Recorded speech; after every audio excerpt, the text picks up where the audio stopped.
الرحمن الرحیم الحمد للہ رب العالمین والصلاة والسلام علی رسول اللہ الکریم اما بعد خبر الآحاد المقبول المحتف بالقرائن۔ الحمدللہ خبر الآحاد جو مقبول احادیث ہیں ان کی اقسام کو ہم نے الحمدللہ اچھی طرح پڑھا۔ مقبول میں سب سے پہلے صحیح لذاتی ہی جو اپنی ایک ہی سند کے لحاظ سے صحیح ہے، اور صحیح لغیری ہی جو بنیادی طور پر حسن لذاتی ہی تھی، لیکن حسن لذاتی ہی کو اگر اپنے جیسی ایک اور سند مل جائے یا ایک سے زیادہ مل جائے یا اپنے سے اعلیٰ سند مل جائے تو وہ حسن لذاتی ہی دوسروں سے مل کے صحیح لغیری ہی بن جاتی ہے، یعنی صحیح جو کسی اور کی نسبت سے کسی اور کے بلبوتے اس کو صحیح کا درجہ ملا۔ اسی طرح حسن لذاتی ہی جس میں صحیح کی پانچوں شروط ہیں، بس راوی کا حافظہ کچھ کم ہے تو اس کو حسن کا درجہ دیا جاتا ہے، اور اگر وہ اپنی سند کے لحاظ سے ہی ہے تو وہ حسن لذاتی ہی ہے۔ اسی طرح حسن لغیری ہی بنیادی طور پر ضعیف تھی، جس کا راوی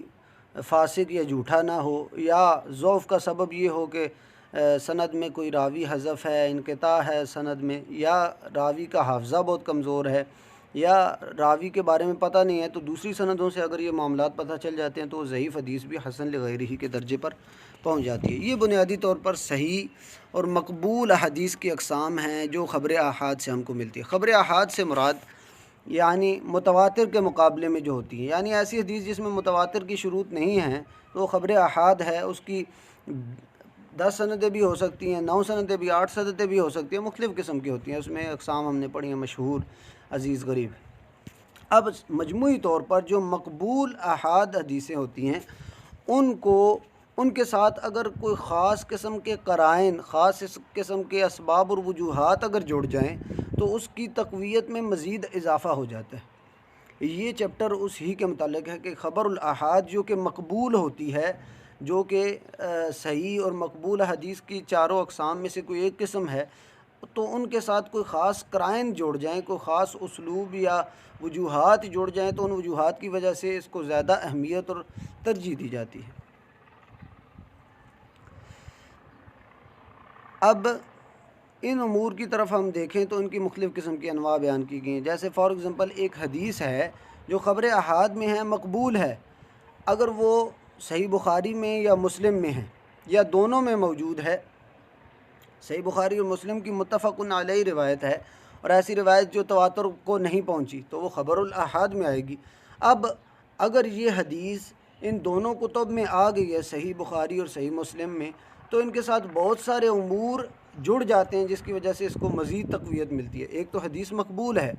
لیکن دوسرا اس کے ساتھ جڑ گیا جلالتہما فی حد الشان کہ بخاری اور مسلم کی اتنی اس علم کے لحاظ سے جلالت اور ان کی جو ہے عظمت بیان کی گئی ہے، اور ان کی ماشاءاللہ عظمت بھی تھی جس کی وجہ سے امت نے ان کو قبول کیا ہے، تو ان کی جلالت کا اس حدیث کے ساتھ جڑ جانا یہ بھی ایک قرینہ ہے جو حدیث کو مزید تقویت دیتا ہے۔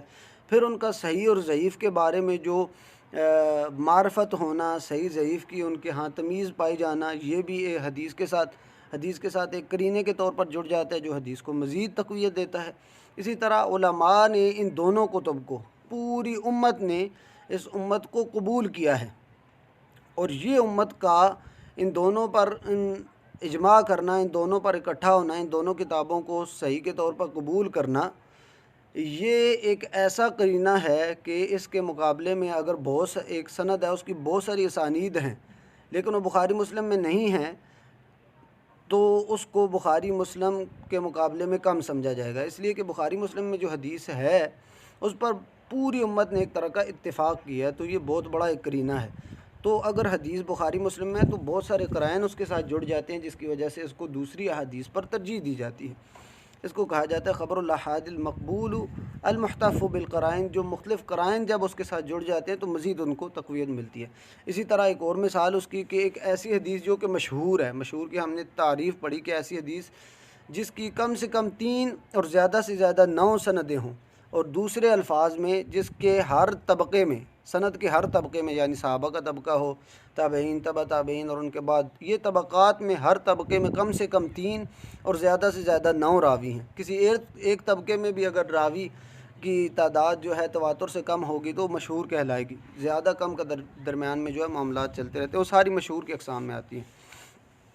تو اگر مشہور حدیث کی تمام سندوں میں سارے راوی جو ہے الگ الگ ہیں، ایک سند میں اور راوی ہیں، دوسری سند میں سارے اور راوی ہیں، تو اس طرح جب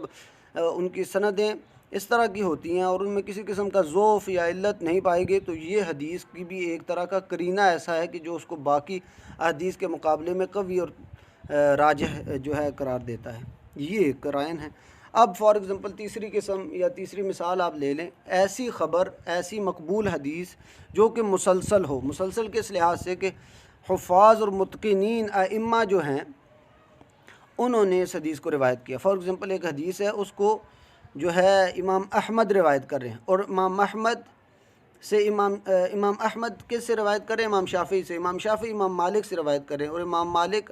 آگے کسی تابعی سے روایت کر کے، اور آگے صحابی اور پھر رسول اللہ صلی اللہ علیہ وسلم سے روایت کر رہے ہیں. تو یہ جو سلسلہ ہے ائمہ کا، یعنی ایک ہی سند میں بہت سارے ائمہ کا جڑ جانا، پھر اس سند کا غریب بھی نہ ہونا، یعنی ایک سند نہیں بلکہ اور سندیں بھی ہیں، تو اس سند کو ایک تقویت مل جاتی ہے کہ ایک سند میں سارے ائمہ ہیں، متقن ہیں، ان کے بارے میں کسی قسم کی شک کی گنجائش نہیں ہے. تو ایسی حدیث کو بھی جو کہ مسلسل ہے، ائمہ کی جو ہے اس میں کثرت پائی گئی ہے کہ امام احمد نے امام شافعی سے، اور انہوں نے مالک سے، یا دیگر فقہا نے یا محدثین جو بڑے بڑے ہیں، انہوں نے اگر اس طرح تسلسل کے ساتھ جو ہے اس سند میں یہ ائمہ پائے گئے ہیں، تو اس حدیث کو باقی احادیث پر جو ہے راجح سمجھا جاتا ہے. اب اس کا حکم یہ ہے کہ یہ مقبول احادیث میں سے سب سے راجح ہے. یعنی فار ایگزامپل دوسرے الفاظ میں کہ ایسی حدیث جو خبر احاد ہے لیکن اس کے ساتھ کچھ ایسے قرائن جڑ جاتے ہیں جو اس کو مزید تقویت دیتے ہیں، اس کے مقابلے میں کوئی ایسی حدیث آ جائے جو مقبول تو ہے لیکن اس کے ساتھ وہ قرینے نہیں ہیں جو اس کو مزید تقویت دیں، تو یہ جس کے ساتھ قرائن موجود ہیں، الخبر الاحاد المقبول المحتف بالقرائن، جس کے ساتھ قرائن جڑے ہوئے ہیں، کچھ خاص قسم کے اسلوب اور وجوہات اس کے ساتھ پائی گئی ہیں جس کی وجہ سے اس کو راجح سمجھا گیا. تو اگر یہ دونوں تعارض میں آئیں، ایک دوسرے کے اختلاف میں آئیں، ایک دوسرے کے متناقض اگر حدیثیں ہیں، تو جو قرائن والی حدیثیں ہیں ان کو راجح سمجھا جائے گا اور ان پر عمل کیا جائے گا، دوسری حدیث کو چھوڑا جائے گا اور ان کو مرجوح سمجھا جائے گا. یہ اس میں بنیادی طور پر بحث تھی.